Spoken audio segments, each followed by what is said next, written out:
ನಗರಸಭೆಯನ್ನು ವಿರೋಧಿಸಿ ಗೆಜ್ಜಲಗೆರೆ ಗ್ರಾಮ ಪಂಚಾಯಿತಿಯ ಮುಂಭಾಗ ಕಳೆದ 90 ದಿನಗಳಿಂದ ಅನಿರ್ದಿಷ್ಟಾವಧಿ ಹೋರಾಟ ಪ್ರತಿಭಟನೆ ನಡೆಯುತ್ತಿರುವಂಥದ್ದು. ಈ ಬಗ್ಗೆ ಮಾತನಾಡಲಿಕ್ಕೆ ನಮ್ಮೊಂದಿಗೆ ಸ್ಥಳೀಯ ರೈತಪರ ಹೋರಾಟಗಾರರು ಕೂಡ ಭಾಗವಹಿಸಿದ್ದಾರೆ. ಮಹಿಳಾ ರೈತರು ಇದ್ದಾರೆ, ವಾಣಿಯವರು. ಅವರನ್ನು ನಾವು ಮಾತನಾಡಿಸ್ತಾ ಹೋಗೋಣ. ವಾಣಿಯವರೇ, ಕಳೆದ 90 ದಿನಗಳಿಂದ ಪ್ರತಿಭಟನೆಯಲ್ಲಿ ಭಾಗವಹಿಸ್ತಾ ಇದ್ದೀರಿ, ಏನು ಹೇಳಲಿಕ್ಕೆ ಬಯಸ್ತೀರಿ? ಬಹಳ ಪ್ರಮುಖವಾಗಿ ನಗರಸಭೆಯನ್ನು ಯಾಕೆ ವಿರೋಧಿಸ್ತಾ ಇದ್ದೀರಾ ಅಂತ. ಮೊದಲನೇದಾಗಿ ನಮಸ್ಕಾರ. ನಾನು ರೈತಾಪಿ ಮಗಳು, ಸೊಸೆಯಾಗಿ ಗೆಜ್ಜಲಗೆರೆ ಗ್ರಾಮಕ್ಕೆ ಬಂದಿದ್ದೀನಿ. ಅದು ತುಂಬ ಖುಷಿ. ಏನಂತ ಹೇಳಿದ್ರೆ, ನಮಗೆ ಈಗ ಧರಣಿ ಮಾಡ್ತಾಯಿದ್ದೀವಿ 90ನೇ ದಿನ. ನಮಗೆ ನಮ್ಮ ಪಂಚಾಯತಿಯಾಗಿ ಉಳ್ಕೊಂಡಿದ್ರೆ ನಾವು ಹೋರಾಟ ಮಾಡೋ ಅವಶ್ಯಕತೆ ಇರಲಿಲ್ಲ.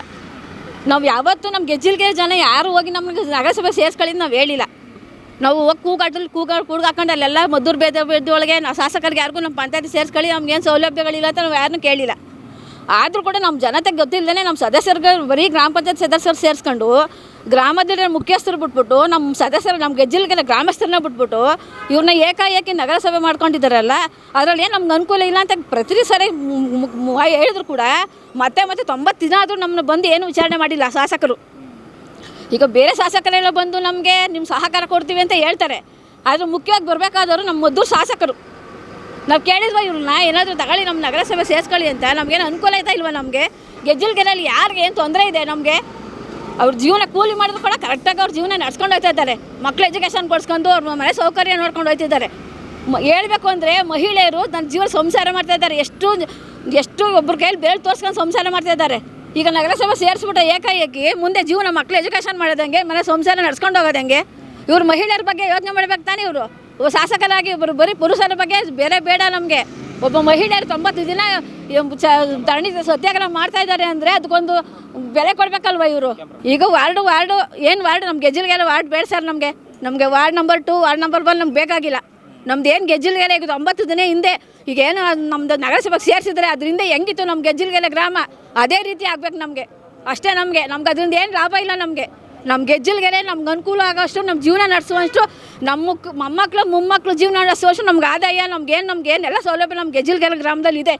ನಮ್ಗೆ ಬೇಡ. ನಮಗೆ ಯಾವ ನಗರಸಭೆ ಸೇರಿಸೋದು ಬೇಡ. ನಮಗೆ ಯಾರೇ ಹೇಳಿದ್ರು 3 ಜನ 4 ಜನ ಅಂತ ಸೇರಿಸ್ಬಿಟ್ಟಿಲ್ಲ. ಎಲ್ಲ ಸದಸ್ಯರನ್ನ ಕೇಳಿದ್ದಾರೆ ಸರ್ ಅವರು. ನಮಗೆ ಗ್ರಾಮ ಸಭೆಗಳನ್ನು ಮಾಡಿಲ್ವ? ಹಾಗಾದರೆ ಗೆಜ್ಜಲಗೆರೆ ಗ್ರಾಮ ಪಂಚಾಯಿತಿಯಲ್ಲಿ ಇದುವರೆಗೆ ಗ್ರಾಮ ಸಭೆಯನ್ನು ಮಾಡಿ ಗ್ರಾಮ ಸಭೆಯಲ್ಲಿ ಅನುಮೋದನೆಯನ್ನು ಪಡ್ಕೊಂಡು ಅಧಿಕಾರಿಗಳು ಮಾಡಲಿಲ್ವಾ? ಯಾರ ಒಪಿನಿಯನ್ ತಗೊಂಡಿಲ್ವಾ ಅನ್ನುವಂಥ ಪ್ರಶ್ನೆ. ನಮಗೆ ಗ್ರಾಮ ಸಭೆ ಮಾಡಿರೋದು ನಮ್ಗೆ ಗೊತ್ತಿಲ್ಲ.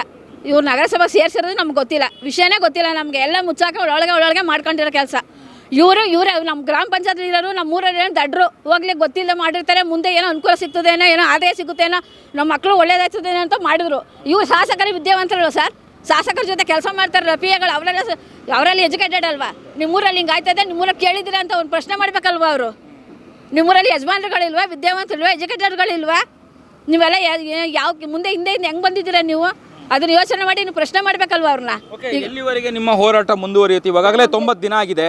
ಮುಂದಿನ ನಿರ್ಧಾರ, ಮುಂದಿನ ಹೋರಾಟ ಎಲ್ಲಿವರೆಗೆ ನಡೆಯುತ್ತೆ? ನಮ್ಮ ಗೆಜ್ಜಲಗೆರೆ ಗ್ರಾಮ ಹಿಂದೆ ಹೆಂಗಿತ್ತು, ಅವರು ಯಾವ ರೀತಿ ನಗರಸಭೆಗೆ ಸೇರಿಸಿದ್ರು, ಹಿಂದೆ ನಮ್ಮ ಗೆಜ್ಜಲಗೆರೆ ಗ್ರಾಮ ಹೆಂಗಿತ್ತು ಅದಾಗುವವರೆಗೂ ನಾವು ಹೋರಾಟ ಮಾಡ್ತೀವಿ ಸರ್. ರೈತಪರ ಹೋರಾಟಗಾರರಾಗಿ ನೀವು ಕಳೆದ 90 ದಿನಗಳಿಂದ ಗೆಜ್ಜಲಗೆರೆ ಗ್ರಾಮ ಪಂಚಾಯಿತಿಯ ಮುಂಭಾಗ ನಗರಸಭೆ ಬೇಡ ಅಂತ ಹೇಳಿ ಪ್ರತಿಭಟನೆ ಮಾಡ್ತಾ ಇದ್ದೀರಾ. ಯಾವ ಕಾರಣಕ್ಕಾಗಿ ನೀವು ನಗರಸಭೆ ಆಗಬಾರ್ದು ಅನ್ನುವಂತಹ ಉದ್ದೇಶವನ್ನು ಅಧಿಕಾರಿಗಳು ಹೇಳ್ತಿದ್ದೀರಾ? ನಾವು 90 ದಿನ ಹಿಂದೆ ನೆಮ್ಮದಿಯಿಂದ ನಿದ್ದೆ ಮಾಡ್ತಾಯಿದ್ದೋ. ನಾವು ಈ ಅಯೋಗ್ಯರೆಲ್ಲ ಮಾಡೋದು ಕೆಲಸ ಈಗ ನಾವು ನೆಮ್ಮದಿಯೇ ಇಲ್ಲ. ಈಗ ನಮಗೀಗ ನೆಮ್ಮದಿ ಇಲ್ಲದೆ ಮಾಡ್ಬಿಟ್ಟವ್ರು. ಈಗ ಆ ಲೆವೆಲ್ಗೆ ಶಾಸಕರು ನಮ್ಮ ಪಂಚಾಯತಿ ಮೆಂಬರ್ಗಳು ಮಾಡಿಟ್ಟಿದ್ದಾರೆ. ಈಗ ಶಾಸಕರು ಮಾಡೋದು ಕೆಲಸವೇ ಅಲ್ಲ. ಲೀಗಲ್ಲಿ ಯಾವುದೂ ಇಲ್ಲ. ಯಾವುದೂ ಲೀಗಲ್ ಇಲ್ಲದೇ ಮಾಡೋದು ಕೆಲಸಗಳು ಇವರು ಶಾಸಕರು. ನಾವು ಎಲ್ಲ ಆಫೀಸು, ಎಲ್ಲ ಕಚೇರಿಗಳು ಬೆಂಗಳೂರಲ್ಲಿ ತಿರುಗಾಡ್ಕೊಂಡು ನೋಡಿದ್ದೀವಿ. ಅದರೊಳಗೆ ಇವರು ತಿರುಳಿ ಏನಿಲ್ಲ. ಇವರು ಎಲ್ಲ ಬೇಕಾಬಿಟ್ಟಿಗೆ ಮಾಡ್ಕೊಂಡು ಅವ್ರಿಗೆ ಬೇಕಾದಂಗೆ ಮಾಡ್ಕೊಂಡು ಇದು ಫಾಲೋಅಪ್ ಮಾಡ್ಕೊಂಡು ಇದೆಲ್ಲ ಪಂಚಾಯತಿಯನ್ನಾಗಿ ನಗರಸಭೆ ಮಾಡೋದಕ್ಕೋಸ್ಕರ ಇವನ್ನವರು ಮಾಡ್ಕೊಂಡಿದ್ದಾರೆ. ಇದರೊಳಗೆ ಯಾವುದೇ ದಾಖಲಾತಿ ಉರುಳಿಲ್ಲ.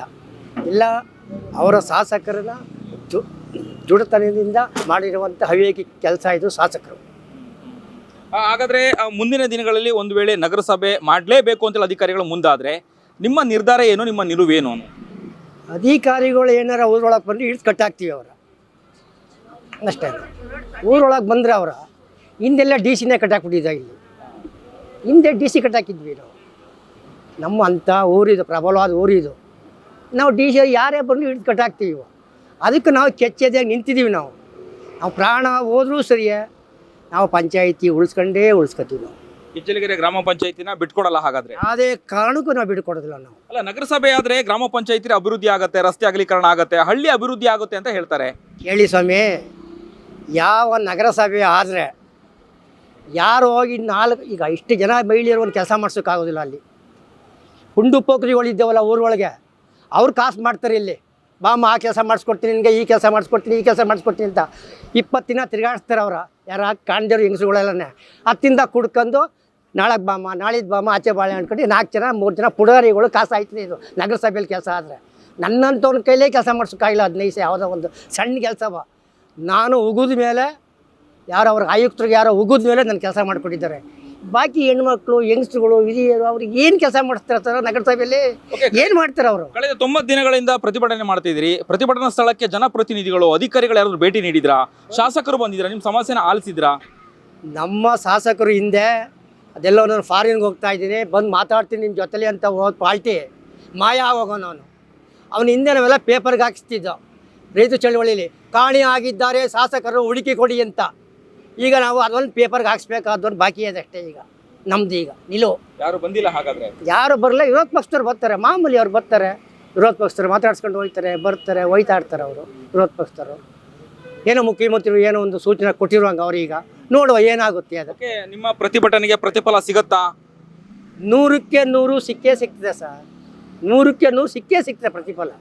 ಚಂದ್ರಮ್ಮ ಅವರೇ, ಯಾಕೆ ನಗರಸಭೆ ಬೇಡ, ಯಾಕೆ ಪಂಚಾಯಿತಿಯಾಗೆ ಉಳಿಲಿ, ಗ್ರಾಮ ಪಂಚಾಯಿತಿಗೆ ಉಳಿಲಿ ಅಂತೇಳಿ ಹೇಳ್ತಾ ಇದ್ದೀರಾ? ನಮಗೆ ನಮ್ಮ ಮಕ್ಕಳು ಚಿಕ್ಕವರು ದೊಡ್ಡವರು ಎಲ್ಲ ನಮ್ಮ ಮಕ್ಕಳುಗಳು ನಮಗೆ ಇಲ್ಲಿಂದ ಪ್ರಯೋಗ ಅದೇ. ನಮಗೆ ನಗರಸಭೆ ಮಾಡಿದ್ರೆ ನಮಗಲ್ಲೇನೂ ಅನುಕೂಲ ಇಲ್ಲ. ಈ ಶಾಸಕರಿಗೆ ನಾವು 90 ದಿವಸದಿಂದ ಕುಂತ್ಕೊಂಡು ಇಲ್ಲಿ ಹೋರಾಟ ಮಾಡ್ತಾ ಇರೋದು ಕಿವಿ ಕೇಳಿಸ್ತಾ ಇಲ್ಲ ಅಲ್ವಾ? ಅವರು ಏನಕ್ಕೆ ಬರಬೇಕು ನಮ್ಮೂರಿಗೆ ಇವೆಲ್ಲ ಮಾಡೋಕ್ಕೆ? ಬೇಡ. ನಮ್ಮೂರಂಗೆ ಇರಲಿ, ಬಿಟ್ಬಿಡ್ಬೇಕು. ಅವರು ಬಿಟ್ಬಿಟ್ಟು ಅವ್ರ ಪಾಡ್ಗೆ ಅವ್ರು ಇದ್ಬಿಟ್ರೆ ಒಳ್ಳೆಯದು. ತುಂಬ ನಾವು ಹೇಳೋದು ಇಷ್ಟೇ ಕೇಳೋದು. ಇಲ್ಲದೇ CBI ತನಿಖೆ ಮಾಡಿಸ್ಲಿ ಅವರು. ನಮ್ಮ ಊರು ಇಷ್ಟೆಲ್ಲ ಇದಾಗಿದ್ರು, ನಾವು ಇಷ್ಟೆಲ್ಲ ಕಾಯ್ಕೊ ಕೂತಿದ್ರು, ಯಾರೋ ತಂದಾಕ್ತಾರೆ, ಯಾರೋ ತಿನ್ಕೊ ಕೂತಾರೆ ಅಂದರೆ ಅವ್ರ ಅಪ್ಪನ ಮನೆಯಿಂದ ನಮ್ಗೆ ತಂದಾಕಲ್ಲ. ನಮ್ಮ ಮೈಗಳು ತತ್ತಾರೆ, ನಾವು ಮಾಡಾಕ್ತಾರೆ, ನಾವು ಉಣ್ಕೊ ಕೂತೀವಿ. ಇಲ್ಲಿ ಶಾಸಕರೇನು ಅವ್ರ ಅಪ್ಪನ ಮನೆಯಿಂದ ತರಲ್ವಲ್ಲ, ನಮ್ಮ ಮನೆಯಿಂದ ನಾವು ತಂದಾಕ್ತಾರೆ, ನಾವು ಉಣ್ಕೊ ಕೂತೀವಿ. ಅವ್ರ ಹೋರಾಟ ನಾವು ಬಿಡಲ್ಲ. ನಮ್ಮಂತೆ ಆಗಬೇಕು ನಮ್ಮ ಪಂಚಾಯಿತಿ, ಅಲ್ಲಿ ತನಕನೂ ನಾವು ಹೋರಾಟ ಮಾಡ್ತೀವಿ.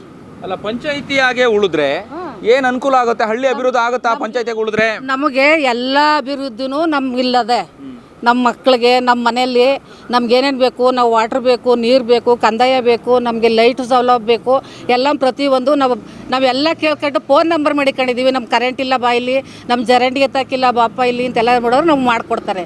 ಇವನೇನು ಮಾಡ್ಕೊಡ್ತಾನೆ ಮದ್ದೂರಿಂದ ಬಂದು? ಅವನೇನು ಮಾಡಲ್ಲ ನಮಗೆ. ಸುಮ್ಮನೆ ನಮ್ಮ ಇರೋದಾಗ ಗೋರ್ಕೊಂಡೋಗಿ ಅವ್ನು ಬಗಳ್ಗೆ ಹಾಕತ್ತಾನೆ. ಅವನೇನು ಮಾಡ್ತಾ ಇದ್ದಾನು? ನಾವು 90 ದಿವಸದಿಂದ ಇಲ್ಲಿ ಕೂತೀವಲ್ಲ, ಅವ್ನೇನು ಮಾಡ್ತಾ ಇದ್ದಾನು? ಅವನೇನು ಮನುಷ್ಯ ಅಲ್ವಾ? ಅನ್ನ ತಿನ್ನಲ್ವಾ? ನಮ್ಮ ಕಷ್ಟ ಕೇಳೋಕ್ಕಾಗಲ್ವಾ? ನಮ್ಮ ಹತ್ರ ಓಟ್ ಹಾಕೋಕ್ಕೆ ಬಂದಾವತ್ತು, ಇವತ್ತು ಬರೋಕ್ಕಾಗಲ್ವ ಅವ್ನು ಇಲ್ಲಿಗೆ? ಯಾಕೆ ಬಂದಿಲ್ಲ ಅವನು? ಮಾತಾಡಬೇಕು ನಾವು. ನಮ್ಗೆ ಅಷ್ಟು ಬೇಜಾರಾಗದೆ, ನಮ್ಗೆ ಅಷ್ಟು ಹೊಟ್ಟೆ ಉರಿತದೆ. ನಮ್ಮ ಮಕ್ಕಳು ಮರಿಯೆಲ್ಲ ಸಾಯ್ತಾವೆ ಇಲ್ಲಿ ಕುಂತ್ಕೊಂಡು. ನಮ್ಮ ಹೆಣ್ಮಕ್ಳು, ನಮ್ಮ ಮುದುಕಿರು, ವಯಸ್ಸಾದವರೆಲ್ಲ ಏನಕ್ಕೆ ಬರ್ಬೇಕು ನಾವು? ಅವ್ನು ಬಂದಿದ್ದ ತಾನೇ ಅವತ್ತು ಹಾಕಿಸ್ಕೋದ ಕಾಸು ಕೊಟ್ಬಿಟ್ಟು. ಕಾಸು ನಮಗೆ ಬೇಕಾಗಿಲ್ಲ, ಯಾಕೋ ಬೇಕು, ಬಂದ ಈಸ್ಕಂದ ಹೋದ. ಅವ್ನು ಗೆಜ್ಜಲ್ಗೆರೆಗೆ ಬಂದ್ಬಿಟ್ರೆ ಸಾಕು ಅವ್ನು ಅಂತವನಾದರೆ. CBI ತನಿಖೆ ಮಾಡಿಸ್ಲಿ ಅವನು ಬಂದು ಇಲ್ಲಿ. ಅಲ್ಲ, ನಗರಸಭೆ ಆದ್ರೆ ಏನು ಸಮಸ್ಯೆ ಆಗುತ್ತೆ ನಿಮಗೆ? ಏನು ತೊಂದರೆ ಆಗುತ್ತೆ ಅಂತ? ಬೇಕಾಗಿಲ್ಲಪ್ಪ, ನಗರಸಭೆ ಬೇಕಾಗಿಲ್ಲ ನಮಗೆ. ನಮಗೆ ಪಂಚಾಯಿತಿ ನಮಗೆ ಇತ್ಮತ್ರ ಕಾಲದಿಂದ ನಮ್ಮ ಊರು ಇಲ್ಲದೆ ನಮ್ಗೆ ಹಂಗೆ ಉಳ್ಕೋಬೇಕು. ನಮ್ದೆಲ್ಲ ನಮ್ಮ ಸೌಲಭ್ಯ ಎಲ್ಲ ನನ್ನ ಊರಲ್ಲಿ ಅದೇ. ಇವನೇನು ಬಂದು ನಮಗೆ ಮಾಡಿಕೊಡ್ಬೇಕು? ಅವನೇನು ಮಾಡಬೇಕಾಗಿಲ್ಲ ನಮಗೆ. ಅವ್ನು ಬಂದಿದ್ದ ಅಂತ ತೀರ್ಸ್ಕೊಂಡು ಅವ್ನು ಹೋದ. ಅವ್ನ ಕೆಲಸ ಅವ್ನು ಏನು ಮಾಡ್ಕೊಂಡು ಹೋಗವನೇ. ನಮಗೆ ಕೆಲಸ ಬೇಕು. ಯಾರಿಗೂ ಗೊತ್ತಿಲ್ದಂಗೆ, ಯಾರಿಗೂ ಕರೀದಂಗೆ, ಹೇಳ್ದಂಗೆ ಏನಕ್ಕೆ ಸೈನ್ ಹಾಕಿಸ್ಕೊಂಡು ಹೋದ್ರಿ ಇವರು ಏನಕ್ಕೆ ಸೈನ್ ಹಾಕಿಸ್ಕೊಂಡು ಹೋದ್ರು? ನಾವು ಯಾಕೆ ಇಲ್ಲಿ ಬಂದು ಕಾಯ್ಕೋತಿರೋದು? ಇವ್ರ ಅಪ್ಪನ ಮನೆಯಿಂದ ತಂದಿಕ್ತಾ ಇದ್ದಾನೆ ನಮಗೆ. ನಮ್ಮನ್ನು ನಾವು ಉಣ್ತಾವಿ. ನಾವು ಈಗಲೂ ಹೋಗಿ ಕಳೆ ಕೀಳ್ತೀವಿ, ಹುಲ್ ಕುಯ್ತೀವಿ, ಹಾಲು ಕರಿತೀವಿ, ಹಾಲು ಹಾಕ್ತೀವಿ. ಅವ್ನು ಬತ್ತಾನ ಮಾಡ್ಕೊಡೋಕ್ಕೆ? ಹೇಳಪ್ಪ ನೀನೇ. ಸರ್, ಈಗಾಗಲೇ ಏನು ಗೆಜ್ಜಲಗೆರೆ ಗ್ರಾಮ ಪಂಚಾಯಿತಿಯನ್ನು ನಗರಸಭೆಯನ್ನಾಗಿ ಮಾಡಲಿಕ್ಕೆ ಅಧಿಕಾರಿಗಳು ಮುಂದಾಗಿದ್ದಾರೆ. ಸರ್ಕಾರ ಇದನ್ನು ವಿರೋಧಿಸಿದಿರಿ. ಯಾವ ಕಾರಣಕ್ಕೆ ವಿರೋಧಿಸ್ತಾ ಇದ್ದೀರಾ ಅಂತ? ನಮ್ಮ ಶಾಸಕರು ಅವೈಜ್ಞಾನಿಕವಾಗಿ ಇದನ್ನು ಸೇರ್ಪಡೆ ಮಾಡಿದ್ದಾರೆ. ಅವೈಜ್ಞಾನಿಕ ಅಂದರೆ ಏನಂದರೆ, ಗ್ರಾಮಸ್ಥರ ಒಂದು ಒಪಿನಿಯನ್ ಕೇಳಿಲ್ಲ. ಇವರು ಗ್ರಾಮ ಪಂಚಾಯತ್ ಸದಸ್ಯರಿಂದ ತೆಗೆದುಕೊಂಡು ಒಪ್ಪಿಗೆ ಪತ್ರ ಅವೈಜ್ಞಾನಿಕವಾಗಿರೋದು. ಅದೇಗೆಂದರೆ, ಒಂದು ಗ್ರಾಮ ಸಭೆಯಲ್ಲಿ ಅಜೆಂಡಾ ಇರ್ತದೆ, ಅಜೆಂಡಲ್ಲಿ ಸೇರಿಸಿ ಆಮೇಲೆ ಗ್ರಾಮ ಸಭೆ ನಡೀತದೆ, ಅದೇ ಒಪಿನಿಯನ್ ಕೊಡ್ತಾರೆ. ಆದರೆ ನಮ್ಮ ಶಾಸಕರು ಅದನ್ನು ತಗೊಂಡಿಲ್ಲ. ಒಂದೇ ಅವ್ರು ತಗೊಂಡಿರೋದು ಅಧ್ಯಕ್ಷರ ಮೇರೆಗೆ ಅಂತ ಇದು ಮಾಡ್ಬಿಟ್ಟು ತಗೊಂಡೋಗಿದ್ದಾರೆ. ಆಮೇಲೆ 90 ದಿನದಿಂದ ನಡೀತಾ ಇದೆ ನಮ್ಮ ಧರಣಿ. ಇಲ್ಲಿ ಮಾತೆಯರು 70 ವರ್ಷ 80 ವರ್ಷ ವಯಸ್ಸಾದವರು ಇಷ್ಟು ದಿನ ನಡೀತಾ ಇದ್ದು ಧರಣಿ. ನಮ್ಮ ಶಾಸಕರು ಓಟ್ ಪಡೆದುಕೊಂಡು ಒಂದು ದಿನ ಬಂದು ವಿಚಾರಿಸಿಲ್ಲ. ಹೋಗ್ಕಡೆ ಅವ್ರು ಬಂದು ಆಗಲ್ಲಪ್ಪ ಸೇರಿಸ್ಬಿಡಿ ತಗೊಳಕ್ಕಾಗ ಅಂತ 16 ಹೇಳಿ. ಆದರೆ ಇತ್ನ ಶಾಸಕರು ಇತ್ನ ಕಠಿಣ ಶಾಸಕ ನಾನು ನೋಡಿರೋ ಜೀವನದಲ್ಲಿ. ಅವ್ರು ನಮ್ಮ ಶಾಸಕರು ಅಂತ ಅಂತ ಹೇಳೋಕ್ಕೆ ನನಗೆ ಆಸೆ ಆಗುತ್ತೆ. ಸರ್ 80 ವರ್ಷ ನಿಂತಿದ್ದಾರಲ್ಲಿ ಬೆಳಗ್ಗೆ ಸಂತಕ್ಕೆ ನನಗೆ ದುಃಖ ಬರ್ತದೆ ನೋಡ್ತಾ ಇದ್ರು ಇವ್ರನ್ನ. ಬೆಳಗ್ಗೆಯಿಂದ ಸಂತಕ್ಕೆ ಅವರು BP ಶುಗರು ಎಲ್ಲ ಇರ್ತದೆ, ಟೈಮ್ ತಗೊಳ್ಳೋದ ಮಾತ್ರ ಅವರು ಇಲ್ಲೇ ಕೂತಿರ್ತಾರೆ. ತಮ್ಮ ಗ್ರಾಮ ಪಂಚಾಯತ್ ಉಳಿಸ್ಕೊಕ್ಕ ಹೋಗ್ಕೊಳ್ಳಿ, ಅವ್ರು ಕೊಡದೇ ಇರೋ ಹೋಗ್ಕೊಳ್ಳಿ. ಈ ಜನಗಳು ಓಟ್ ಕೊಟ್ಟಿದ್ದಾರೆ ಬಂದು ಇಲ್ಲ ಗಣಮ್ಮ ನಾನು ಸೇರಿಸ್ಬಿಡಿ ತಗೊಳಕ್ಕಾಗಲ್ಲ, ಕೈ ಮುಗಿದು ಬೇಡ್ಕೊಳ್ಳಿಬೇಕೆ ನಾವು ಬಿಡ್ಬಿಡ್ತೀವಿ. ಅದು ಕೂಡ ಅವ್ನು ಮನಸ್ಸಿಲ್ಲ ಅಂದರೆ ಅವ್ನ ಶಾಸಕನೇ ಅವನು. ನಾನು ಖಂಡಿಸ್ತೀವಿ ಇವ್ರನ್ನ. ಶಾಸಕರು ಲಾಯಕ್ಕಿಲ್ಲ. ನೀವು ನೋಡ್ತಾ ಇದ್ದೀರಿ ಎಷ್ಟು ಜನ ಹೇಳಿಸಿದ್ದಾರೆ. ಅದೇ ಒಂದು ಹೇಳಿಕೆ ಕೊಡ್ತಾರೆ, ಅವ್ರು ಯಾರೋ ದುಡ್ಡು ಕೊಡ್ತಾರೆ, ಮಜಾ ಮಾಡ್ತಾರೆ, ಸೆಂಚುರಿ ಮಾಡಲಿ. ಇವಾಗ ಹೇಳಿಕೆ ಅವ್ರದ್ದು. ಯಾರು ಹೇಳಿಕೆ ಕೊಟ್ಟಿರೋದು? ಯಾರು? ಶಾಸಕರು. ಅವ್ರು ಯಾರು ದುಡ್ಡು ಕೊಡ್ತಾರೆ, ತಿಂತಾರೆ. ಹಳ್ಳಿ ರೈತ ಹೆಲ್ತ್ ಕೊಡ್ತಾನೆ, ದುಡ್ಡು ಹೆಲ್ತ್ ಕೊಡ್ತಾನೆ ಅಂತಾರೆ. ಈ ಹಳ್ಳಿ ರೈತನೇ ಅನ್ನ ಆಗ್ತಾ ಇರೋದು ದೇಶಕ್ಕೆ. ಒಂದು ಅವ್ರ ಮೇಲೆ ಚಾಲೆಂಜ್ ಮಾಡ್ತೀನಿ. ಅವ್ರು ಬಂಟರು ಬೇಕಾದ್ರೆ ಕರ್ಕೊಬಲ್ಲಿ ದಿನ ಚಿನ್ಕೋಬರಿ. ಅವ್ರು ಧರಣಿ ಕುತ್ಕೊಳ್ಳೋದು ಬೇಡ. 1,000 ಜನ ಬೇಕಾದ್ರೆ ಬನ್ನಿ ಊಟ ಮಾಡ್ಕೋಬೋದು, ನಾವು ಹಾಕ್ತೀವಿ ಊಟ ಅವ್ರಿಗೆ. ಅವರ ಬೆಂಬಲಿಗರಿಗೆ ಬನ್ನಿ ಬೇಕಾದ್ರೆ 1,000 2,000 ಕರ್ಕೊಬರಲಿ. ಆ ಟೈಮಲ್ಲಿ ಬೇಕಾದ್ರೆ ನಾವು ಊಟ ಹಾಕ್ತೀವಿ. ನಮ್ಮ ರೈತರು ಅಷ್ಟು ಶಕ್ತಿ ಐತೆ. ಆದ್ದರಿಂದ ನಾನು ದಯವಿಟ್ಟು ಅವರಲ್ಲಿ ಮನವಿ ಮಾಡ್ತೀನಿ. ಈಗಲೂ ಕೂಡ ಅವ್ರು ತಮ್ಮ ವಾಪಸ್ ತಗೊಳ್ಳಿ. ಅವರು ನಮ್ಮ ಬಂದು ನಮ್ಮ ಗ್ರಾಮ ಪಂಚಾಯತ್ ಉಳಿಸ್ಲಿ. ಅದೇ ಇಲ್ಲಿ ಭಾಳ ದುಃಖ ಆಗಿತ್ತು ನಮಗೆ. ಕೆಲವು ರೈತರು ನಾವು ಮೊನ್ನೆ ರಾಜ್ಯಪಾಲರಿಗೆ ಒಂದು ಮನವಿ ಕೊಟ್ಟು, ಇಡೀ ದೇಶದಲ್ಲಿ ಫಸ್ಟ್ ಕೊಟ್ಟಿರೋದು ಮನವಿ ರಿಜಿಸ್ಟರ್ ಪೋಸ್ಟ್ ಮೂಲಕ. ಯಾರೂ ಕೊಟ್ಟಿರಲಿಲ್ಲ. ಭ್ರಷ್ಟಾಚಾರ ವೇಳೆಯಿಂದ ಹಾಕ್ಬಿಟ್ಟಿದ್ರು ಪೋಸ್ಟ್ ಬಾಕ್ಸ್ಗೆ. ಹಂಗಲ್ಲ, ನಾವು ಅಕ್ನಾಲೆಜ್ಮೆಂಟ್ ಹಾಕಿ ನಾವು ರಾಜ್ಯಪಾಲರಿಗೆ 200 ಜನ ಮನವಿ ಕಳಿಸಿದ್ದೀವಿ. ನಾವು ಕಾಯ್ತಾ ಇದ್ದೀವಿ ಮನವಿ ಏನು ಹೇಳ್ತಾರೆ ರಾಜ್ಯಪಾಲ ಅಂತ. ಆ ಮನವಿಲಿ ಬಡ್ದಾಗ ಒಬ್ಬರು ಲೇಡೀಸು ನನಗೆ ಪಂಚಾಯತಿ ಕೊಡಿ, ಇದು ನಮಗೆ ಮರಣ ಕೊಟ್ಬಿಡಿ, ನನಗೆ ಬೇಗ ಮರಣ ಕೊಡಿ ಹಿಂಗೆ ಬರೆದ್ರು. ನಾನು ಹೇಳಿದೆ ಮುದುಕಿರಿಗೆ ಬೇಡಮ್ಮ ಅಂತ. ಆದರೂ ಕೂಡ ಇಲ್ಲ ಸರ್ ನೀವು ಕಳಿಸ್ಕೊಡಿ ಅವ್ರಿಗೆ, ರಾಜ್ಯಪಾಲರಿಗೆ. ನಾವು ಸೇರಿಸೋಕ್ಕಾಗಲ್ಲ, ನಮಗೆ ನಿದ್ದೆ ಬರಲ್ಲ ನೈಟು, ನಾವು ಇಲ್ಲೇ ಕೂತಿರ್ತೀವಿ. ಇದಾಯ್ತು ನಮಗೆ ದಯಮಾಡಿ ಕೊಟ್ಬಿಡ್ಲಿ ಅಂತ ಬಡ್ದವ್ರು. ಎಷ್ಟೋ ಜನ ಬಡ್ದವ್ರೆ. ಆದರೂ ನಾನು ಸ್ವಲ್ಪ ಕಳಿಸಿಲ್ಲ ಅವ್ರನ್ನ. ನಮ್ಮ ಮೇಡಮ್ ಅವರಿದ್ದರು ಇಲ್ಲಿ, ಸುಂದರ ಮೇಡಮ್ ಅವರು, ಅವರು ಡ್ಯಾಡಿ ಕಳಿಸ್ಬೇಡಿ ಡಾಕ್ಟ್ರಿ ಅವ್ರನ್ನ, ಅದು ಕಳಿಸ್ಬೇಡಿ ಅಂದರು. ಹಾಗೂ ಕೂಡ ಮಿಸ್ ಆಗೊಂಡು ಹೋಗಿದ್ದಾರೆ. ಸ್ವಲ್ಪ ಗೊತ್ತಾಗಲ್ಲ, ನಾವು ಚೆಕ್ ಮಾಡೋಕ್ಕಾಗಲಿಲ್ಲ. ಈ ಥರ ಸ್ಥಿತಿ ಬಂದೈತೆ ನಮ್ಮ ಊರಿನಲ್ಲಿ. ಕೊನೆಯದಾಗಿ ಸರ್ಕಾರಕ್ಕೆ, ಜನಪ್ರತಿನಿಧಿಗಳಿಗೆ ಕೊನೆಯದಾಗಿ ಏನು ಹೇಳಿಕ್ಕೆ ಬಯಸ್ತೀರಿ? ನಾನು ಕೊನೆಯದಾಗಿ ಹೇಳೋದು ಇಷ್ಟೇ. 100 ದಿನ 90 ದಿನ ಕಳೆದೈತೆ ಧರಣಿಯ. ಬಂದು ನಮ್ಮ ಸರ್ಕಾರದ, ನಮ್ಮ ಚೀಫ್ ಮಿನಿಸ್ಟ್ರು, ಏನು ಸಂಬಂಧಪಟ್ಟ ಅಧಿಕಾರಿಗಳೆಲ್ಲ ಬಂದು ಸ್ಪಂದನೆ ಮಾಡಿ ಈ ಗ್ರಾಮದ ಜನರಿಗೆ ಅವ್ರು ಏನು ಬೇಡಿಕೆ ಮಾಡ್ತಾ ಇದ್ದಾರೆ ಅದು ನೆರವೇರಿಸಿಕೊಳ್ಳಲು ನಾನು ಹೃದಯಪೂರ್ವಕ ಬೇಡಿಕೊಡ್ತೀನಿ. ಸರ್, 90ನೇ ದಿನಕ್ಕೆ ಕಾಲಿಟ್ಟಿರುವಂಥದ್ದು ನಿಮ್ಮ ಒಂದು ಪ್ರತಿಭಟನೆ ಮುಂದಿನ ದಿನಗಳಲ್ಲಿ ಯಾವ ಹಂತಕ್ಕೆ ತಲುಪುತ್ತೆ? ಯಾಕೆ ನಗರಸಭೆ ಬೇಡ ಅಂತೇಳಿ ವಿರೋಧಿಸ್ತಿದ್ದೀರಾ ಅಂತ? ಮುಂದಿನ ಹಂತಕ್ಕೆ ತಲುಪಲ್ಲ ಅಂತ ನಾವು ಭಾವಿಸ್ಕೊತೀವಿ. ಯಾಕೆಂದರೆ ಸಿದ್ದರಾಮಯ್ಯನವ್ರ ಬಗ್ಗೆ ನಮಗೆ ಸಂಪೂರ್ಣವಾದ ನಂಬಿಕೆ ಇದೆ. ಏನಕ್ಕೆಂದರೆ ಅವರು JP ನಾರಾಯಣ ಅವರು, JP ಪ್ರಕಾಶ್ ಮತ್ತು ಪ್ರೊಫೆಸರ್ ನಂಜುಸ್ವಾಮಿ ಅವರ ಮಾರ್ಗದರ್ಶನದಲ್ಲಿ ಬೆಳೆದವರು. ಆದ್ದರಿಂದ ಸಂಪೂರ್ಣವಾಗಿ ಸಿದ್ದರಾಮಯ್ಯನವ್ರ ಮೇಲೆ ಸಂಪೂರ್ಣ ನಂಬಿಕೆ ಇದೆ. ನಮ್ಮ ಲೋಕಸಭಾ ಸದಸ್ಯರು ಕುಮಾರಸ್ವಾಮಿ ಮೇಲೆ ಸಂಪೂರ್ಣ ನಂಬಿಕೆ ಇದೆ. ಗೆಜಲಗೆರೆ ಒಂದು ಹುಟ್ಟು ಹೋರಾಟಗಾರ ಊರು, ಆದ್ರಿಂದ ಅದಕ್ಕೆ ಬೆಲೆ ಕೊಡಬೇಕು, ಆ ಊರಿಗೆ ತುಂಬ ಗೌರವ ಕೊಡಬೇಕು ಅಂತ ಅವರ ಮನಸ್ಸಲ್ಲೂ ಇದೆ. ಆದ್ರಿಂದ ಮುಂದಿನ ದಿನಗಳಲ್ಲಿ ಬೇಗ ಇದು ಮುಕ್ತಾಯ ಆಯ್ತದೆ ಅಂತ ನಮ್ಮ ಭಾವನೆ ಇದೆ. ಅಲ್ಲ, ಈಗಾಗಲೇ ಶಾಸಕರು ಕೆಲವೊಂದು ಮಾತುಗಳನ್ನ ಹೇಳ್ತಾ ಇದ್ದಾರಂತೆ. ಬೇರೆಯವರು ಹಣ ಕೊಡ್ತಿದ್ದಾರೆ, ಆ ಹಣದಲ್ಲಿ ಏನು ಪ್ರತಿಭಟನೆ ಮಾಡುವಂಥದ್ದು 100 ದಿನನೂ ಕೂಡ ಆಗ್ಲಿ ಅಂತ ಹೇಳ್ತಾ ಇದ್ದಾರೆ ಅನ್ನೋ ಊಹಾಪೋಹಗಳಿದೆ. ಏನ್ ಹೇಳ್ತೀರಿ ಅದಕ್ಕೆ? ಏನ್ ಕ್ಲಾರಿಟಿ ಕೊಡ್ತೀರಿ ಶಾಸಕರಿಗೆ? ನಾವು ಶಾಸಕರು ಪ್ರಥಮ ಬಾರಿಗೆ ಬಂದಾಗ ತುಂಬ ಗೌರವದಿಂದ ನಡ್ಕೊಂಡ್ರು. ಮತದಾನ ಮಾಡುವ ಮೊದಲೇ ಮತದಾನ ಎಲ್ಲ ಮುಗಿದಾದ್ಮೇಲೆ ಅವರು ಮಾಡ್ತಾ ಇರುವಂಥ ಕಾರ್ಯದ ಬಗ್ಗೆ ಸ್ವಲ್ಪ ನಮಗೂ ಮೆಚ್ಚುಗೆ ಆಯಿತು. ಅನಂತರ ದಿನಗಳಲ್ಲಿ ಅವರು ನಡ್ಕೊತಾ ಇರೋ ರೀತಿ ನೋಡಿದ್ರೆ ಇವರು ಹಿಟ್ಲರ್ ಪದ್ಧತಿಯ ಥರ ನಡ್ಕೊತಾ ಇದ್ದಾರೆ. ಏಕೆಂದರೆ ಅವರಲ್ಲಿ ಕೊರತೆ ಇರ್ಬೋದು, ಅವರ ವಿಚಾರ ಕೊರತೆ ಇರ್ಬೋದು, ಇಲ್ಲ ಅಕ್ಕಪಕ್ಕದವರ ಗೈಡೆನ್ಸ್ ಕೊರತೆ ಇರ್ಬೋದು ಅಂತ ನನ್ನ ಭಾವನೆ. ಇವರು ಏಕಾಏಕಿ ನಮ್ಮ ಜನತೆಗೆ ಏನು ಬೇಕು ಅದು ಕೊಡಬೇಕು, ನಮಗೆ ಬೇಡ ಅನ್ನೋದು ಅವರು ತುರುಕಿ ತಿನ್ನಿಸಬಾರ್ದು. ನಮ್ಮ ಪಂಚಾಯತಿ ಸಾಕು ಅಂದಮೇಲೆ ನಮ್ಗೆ ಏನು ಅವಶ್ಯಕತೆ ಇದೋ ನಾವು ಕೇಳ್ತಾ ಇದೀವಿ, ಅದು ಮಾತ್ರ ಕೊಡಬೇಕು ಹೊರತು ನಮ್ಗೆ ಬೇಡ ಅನ್ನೋದು ಅವ್ರಿಗೆ ಕೊಡಕ್ಕೆ ಹೋಗಬಾರ್ದು.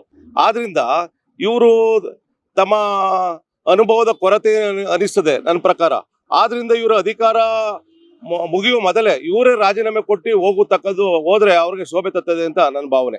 ಓಕೆ, ಬಹಳ ಪ್ರಮುಖವಾಗಿ ನಗರಸಭೆ ಬೇಡ ಅನ್ನೋದಕ್ಕೆ ಕಾರಣಗಳು ಏನೇನು ಹೇಳ್ತೀರಾ ಸರ್ಕಾರಕ್ಕೆ ಅಂತ? ನಗರಸಭೆ ಬೇಡ ಅನ್ನೋಕೆ ಕಾರಣಗಳು 100ರಷ್ಟು ಇವೆ. ಏನಂದ್ರೆ ನಮ್ದು 90ರಷ್ಟು ಹಸಿರು ವಲಯ ಈ ಭೂಮಿ. ಆದ್ರಿಂದ ನಮ್ಗೆ ಮೇನ್ ನಮ್ಮ ರೈತ ಗ್ರಾಮ ಈ ಭೂಮಿ. ನಮ್ಮ ಗೆಜ್ಜಿಲಗೆರೆ ಅನ್ನೋದು ರೈತ ಹೋರಾಟ ಗ್ರಾಮ, ರೈತ ಭೂಮಿ. ರೈತರಿಗೆ ನಗರಸಭೆಯಿಂದ ಏನು ಪ್ರಯೋಜನ ಆಗುದಿಲ್ಲ. ಏಕೆಂದ್ರೆ ಪ್ರತಿಯೊಂದು ಅನುಭವಿಸಿರೋದು ನೀರು ಭೂಮಿಯಿಂದನೇ ನಾವು ಜೀವನ ನಡೆಸ್ತಾ ಇರೋದು. ಕೃಷಿ ನಾವು ಇವತ್ತು ಹಾಲು ಉತ್ಪಾದನೆಯಿಂದ ನಾವು ಜೀವನ ನಡೆಸ್ತಾ ಇದ್ದೀವಿ. ನಗರಸಭೆ ಆದ್ರೆ ಹಾಲು ಉತ್ಪಾದನೆಗೆ ಎಲ್ಲಿ ನಮಗೆ ಅನುಕೂಲ ಆಯ್ತದೆ? ಅದೇ ಕಡಿವಾಣ ಆಯ್ತದೆ. ಡೈರಿ ಇರಲ್ಲ, ಮುಖ್ಯವಾಗಿ ಡೈರಿ ಇಲ್ಲ. 90% ಆರ್ಥಿಕವಾಗಿ ನಾವು ಸದೃಢವಾಗಿರೋದು ಹಾಲು ಉತ್ಪಾದನೆಯಿಂದ. ಅದೇ ಮುಗಿತದಲ್ಲ. ಆದ್ರೆ ಅದೇ ಮೇನ್ ಕಾರಣ ನಮಗೆ ನಗರಸಭೆ ಬೇಡ ಅನ್ನೋದು. ಮೇಡಮ್, ಕೊನೆಯದಾಗಿ ಏನು ಹೇಳಲಿಕ್ಕೆ ಬಯಸ್ತೀರಿ? ಈಗಾಗಲೇ 90 ದಿನಗಳಿಂದ ಸತತ ನಿಮ್ಮ ಒಂದು ರೂವಾರಿಯಲ್ಲಿ ಮಧ್ಯಸ್ಥಿಕೆಯಲ್ಲಿ ಈಗ ಪ್ರತಿಭಟನೆ ಆಗ್ತಿರುವಂಥದ್ದು 90 ದಿನಕ್ಕೆ ಕಾಲಿಟ್ಟಿದೆ. ಸರ್ಕಾರಕ್ಕೆ ಏನು ಹೇಳಲಿಕ್ಕೆ ಬಯಸ್ತೀರಿ? ಒಂದು ಪಂಚಾಯತ್ ವ್ಯವಸ್ಥೆ ರೂಪಿತ ಆಗಿರೋದೇ ಹಳ್ಳಿಗಳನ್ನಾಗಿ ಉಳಿಸೋದಕ್ಕೆ. ಗೆಜ್ಜಿಲಗೆರೆ ರೈತ ಚಳುವಳಿಗೆ ಮೂಲ ನೆಲೆಯಾದ ಗ್ರಾಮ. ರೈತ ಚಳುವಳಿಯ ಆಶಯ ಗ್ರಾಮ ಭಾರತವನ್ನು, ಗ್ರಾಮ ಹಳ್ಳಿಗಳನ್ನಾಗೆ ಉಳಿಸೋದು. ಭಾವನಾತ್ಮಕ ಸಂಬಂಧ ತುಂಬ ಇದೆ ಇಲ್ಲಿ ತಾವು ನೋಡಬೇಕಿದನ್ನು. ಈ ಮಣ್ಣು ಗ್ರಾಮದ ಗಡಿ ಭಾಗದ ಮಣ್ಣು, ಗ್ರಾಮದ ಸುತ್ತ ತಂದಿರಿ ಶೇಖರಣೆ ಮಾಡಿರುವ ಮಣ್ಣು. ಈ ಮಣ್ಣನ್ನು ಕೈಯಲ್ಲಿಡಿದು ಗ್ರಾಮದ ಪ್ರತಿಯೋರ್ವ ಪ್ರಜೆಯೂ ಕೂಡ ನಮ್ಮ ಗ್ರಾಮ ಪಂಚಾಯಿತಿ ಉಳಿಯುವವರೆಗೂ ಹೋರಾಟ ನಿಲ್ಲದು ಅಂಥೇಳಿ ಘೋಷಣೆಯಾಗಿದೆ, ಪ್ರತಿಜ್ಞೆ ಆಗಿದೆ. 90 ದಿನ ಆದ್ರೇನು, 900 ದಿನ ಆದ್ರೇನು, ಸರ್ಕಾರ ಗಂಭೀರವಾಗಿ ಪರಿಗಣಿಸಬೇಕಾದಂಥದ್ದು ಒಂದು ಅಂಶ ಇದೆ. ಪಂಚಾಯಿತಿ ಒಳಗೆ ತೀರ್ಮಾನ ತಗೊಂಡಿರುವಂಥ ಒಂದು ತೀರ್ಮಾನ ಇದೆಯಲ್ಲ, ಅದು ಕಾನೂನು ಬಾಹಿರವಾಗಿದೆ. ಅದು ನಿಜವಾಗಿ ಕಾನೂನಿನ ಪ್ರಕಾರ ಆಗಿಲ್ಲ. ಅಂಥದ್ದನ್ನು ಇಟ್ಕೊಂಡು ಕಾನೂನು ಮಾಡ್ಕೊಂಡು ಸೇರ್ಪಡೆ ಆಗಿದೆಯಲ್ಲ, ಅದು ಕಾನೂನು ಬಾಹಿರನೇ. ನಮ್ಮ ಶಾಸಕರು ಹೇಳ್ತಾರೆ, ನಮ್ಮ ಹತ್ರ ದಾಖಲೆ ಇದೆ, ಗ್ರಾಮಸ್ಥರ ಸಹಿ ಇದೆ, 50 ಜನ ಕೂತ್ಕೊಂಡು ಹೋರಾಟ ಮಾಡಿದ್ರೇನು 50,000 ಜನ ಒಪ್ಪಿದ್ದಾರೆ ಅಂತಾರೆ. ಅದು ಕ್ರಮವಾದ ಮಾತಲ್ಲ. ಶಾಸಕರ ಸ್ಥಾನ ತುಂಬ ದೊಡ್ಡದು, ರಕ್ಷಕರವರು. ಶಾಸಕರಿಗೆ ಮತ್ತೆ ಹೇಳ್ತೀವಿ, ಹೋರಾಟದ ದಿನಗಳ ಲೆಕ್ಕದಲ್ಲಿ ಹೋರಾಟ ನಡೀತಾ ಇಲ್ಲ, ಪಂಚಾಯಿತಿಯ ಉಳಿವಿಗಾಗಿ ಹೋರಾಟ ನಡೀತಾ ಇದೆ. ಒಂದು ಸರ್ಕಾರ ಶಾಸಕರ ನಿಲುವನ್ನು, ತೀರ್ಮಾನವನ್ನು ಗಂಭೀರವಾಗಿ ಕಾನೂನಾತ್ಮಕವಾಗಿ ಪರಿಶೀಲಿಸಬೇಕಾಗಿದೆ. ಸರ್ಕಾರವೇ ತೀರ್ಮಾನ ತಗೊಳ್ಬೇಕಾಗಿದೆ. ಕ್ಯಾಬಿನೆಟಲ್ಲಿ ಅಂದರೆ ಸಚಿವ ಸಂಪುಟದಲ್ಲೇ ಹಿಂದಕ್ಕೆ ಬರಬೇಕಾಗಿದೆ. ಎಲ್ಲ ಹಂತದಲ್ಲೂ ಹೆಂಗೆ ಮುಂದಕ್ಕೆ ಹೋಗಿದೆಯೋ ಎಲ್ಲ ಹಂತದಲ್ಲೂ ಹಿಂದಕ್ಕೆ ಬರೋಕ್ಕೆ ಒಂದೇ, ಮುಖ್ಯಮಂತ್ರಿಗಳ ಸಹಿ ಅಥವಾ ಶಾಸಕರ ನಿಲುವಿನಲ್ಲಿ ಬದಲಾವಣೆ. ಇದೆರಡು ಒಂದು ಕರ್ನಾಟಕ ರಾಜ್ಯದಲ್ಲಿ ಪಂಚಾಯಿತಿ ಉಳಿವಿಗಾಗಿ ಇಷ್ಟು ಜನರು ಗ್ರಾಮಸ್ಥರು ಕೂಗ್ತಾ ಇರುವಾಗ ಬೇಡ ಅಂತ, ಬೇಕೇ ಬೇಕಂತ ಯಾಕೆ ಹಠ ಮಾಡ್ತಾರೆ? ಶಾಸಕರ ಹಠಮಾರಿ ಧೋರಣೆ ಬೇಡ. ಅವ್ರಿಗೂ ಸೇರಿರುವ ಗ್ರಾಮ ಅವ್ರದ್ದೇ ಜವಾಬ್ದಾರಿ. ಪಂಚಾಯಿತಿಯನ್ನಾಗಿ ಉಳಿಸ್ಬಿಡಲಿ, ಇಷ್ಟೇ ನಮ್ಮ ಕೋರಿಕೆ. ಚಳುವಳಿ ಮಾತ್ರ ಪಂಚಾಯಿತಿ ಉಳಿಯುವವರೆಗೂ ನಿರಂತರ. ತಿಂಗಳಾಗ್ಬೋದು, 6 ತಿಂಗಳಾಗ್ಬೋದು, 1 ವರ್ಷ ಆಗ್ಬೋದು. ಒಬ್ಬ ನಗರಸಭೆಗೆ ಸೇರಿದ ಅಧಿಕಾರಿ ಗ್ರಾಮದೊಳಗೆ ಬಿಡೋಕ್ಕೆ ಸಾಧ್ಯನೇ ಇಲ್ಲ. ನಮ್ಮ ಪಂಚಾಯಿತಿಯ ಕಡತಗಳು ಕಚೇರಿ ಒಳಗಿದೆ. ಕಡತಗಳನ್ನು ಕಾಯ್ಕೊಂಡು ನಾವು ಕೂತಿದ್ದೀವಿ. ಅಹೋರಾತ್ರಿ ಧರಣಿ ಅದಕ್ಕಾಗಿ ನಡೀತಾ ಇದೆ. ಬಂದರೆ ಕಾನೂನಾತ್ಮಕವಾಗಿ ಅಹಿಂಸಾ ಮಾರ್ಗದಲ್ಲೇ ಅವರಿಗೆ ಬುದ್ಧಿ ಕಲಿಸಿ ನಾವು ಕಳಿಸ್ತೀವಿ. ಇದು ಹೋರಾಟದ ಒಂದು ನಿಲುವು. ಅದರ ಬದಲಿಗೆ ಶಾಸಕರೇ ಇಷ್ಟೆಲ್ಲ ವಿರೋಧದ ನಡುವೆ ಯಾಕೆ ಬೇಕಪ್ಪ ಅಂತೇಳಿ ಕೈ ಬಿಡೋದು ಭಾಳ ಒಳ್ಳೆಯದು ಅಂತೇಳಿ ನಮ್ಮ ಅಭಿಪ್ರಾಯ. ಧನ್ಯವಾದಗಳು. ಇದಿಷ್ಟು ಪ್ರತಿಭಟನೆಯಲ್ಲಿ ಭಾಗವಹಿಸಿ ಹಾಗೂ ಪ್ರತಿಭಟನೆಯ ರೂವಾರಿಯನ್ನು ವಹಿಸಿಕೊಂಡಂತಹ ಸುನಂದ್ ಅವರ ಮಾತುಗಳಾಗಿತ್ತು. ನಾವು ಯಾವುದೇ ಕಾರಣಕ್ಕೂ ನಮ್ಮ ಗೆಜ್ಜಲಗೆರೆ ಗ್ರಾಮ ಪಂಚಾಯಿತಿಯನ್ನು ಬಿಟ್ಟುಕೊಡಲ್ಲ. ನಾವು ಗ್ರಾಮ ಪಂಚಾಯಿತಿಯಾಗೆ ಉಳಿಸ್ಕೊಳ್ತೀವಿ. ನಮ್ಮ ಹಳ್ಳಿ, ನಮ್ಮ ಗ್ರಾಮ ಏನೇ ಅಭಿವೃದ್ಧಿ ಆಗೋದಿದ್ರು ನಮ್ಮ ಗ್ರಾಮ ಪಂಚಾಯಿತಿಯ ಕಾರ್ಯದ ಮೂಲಕನೇ ಆಗಬೇಕು. ನಗರಸಭೆ ಆಗಲಿಕ್ಕೆ ನಾವು ಬಿಡಲ್ಲ. ಆದಷ್ಟು ಬೇಗ ಸರ್ಕಾರ ಮತ್ತು ಸ್ಥಳೀಯ ಶಾಸಕರು ಈ ಒಂದು ಪ್ರತಿಭಟನೆಗೆ ಬಂದು ತಮ್ಮ ಅಭಿಪ್ರಾಯಗಳನ್ನು ಹಂಚಿಕೊಳ್ಬೇಕು. ನಗರಸಭೆ ಮಾಡಲಿಕ್ಕೆ ಹೊರಟಿರುವಂತಹ ಉದ್ದೇಶವನ್ನು ಕೈ ಬಿಡಬೇಕು ಅನ್ನುವಂತಹ ಮಾತುಗಳನ್ನು ಹೇಳುವಂಥದ್ದು. ಕ್ಯಾಮ್ರಾ ಪರ್ಸನ್ ಅಭಿಲಾಷ್ ಜೊತೆ ಅಭಿಜಿತ್ ಗಣೇಶ್, ಕರ್ನಾಟಕ ಟಿವಿ, ಮದ್ದೂರು. ನೀವು ಸಣ್ಣ ಆಗಬೇಕಲ್ವಾ? ಅದು ಒಂದು ಉತ್ತಮ ಆಹಾರದಿಂದ ಸಣ್ಣ ಆಗಬೇಕಲ್ವಾ? ಪ್ರತಿದಿನ ನಮ್ಮ ಜೀನಿ ಸ್ಲಿಮ್ನ ಯೂಸ್ ಮಾಡಿ ಯಾವುದೇ ಸೈಡ್ ಎಫೆಕ್ಟ್ ಇಲ್ದಂಗೆ ನೀವು ಸಣ್ಣ ಆಗ್ತೀರಾ. ನೀವು ಸಣ್ಣ ಆಗ್ಬೇಕಲ್ವಾ? ಅದು ಒಂದು ಉತ್ತಮ ಆಹಾರದಿಂದ ಸಣ್ಣ ಆಗ್ಬೇಕಲ್ವಾ? ಪ್ರತಿದಿನ ನಮ್ಮ ಜೀನಿ ಸ್ಲಿಮ್ ನ ಯೂಸ್ ಮಾಡಿ ಯಾವುದೇ ಸೈಡ್ ಎಫೆಕ್ಟ್ ಇಲ್ದಂಗೆ ನೀವು ಸಣ್ಣ ಆಗ್ತೀರಾ.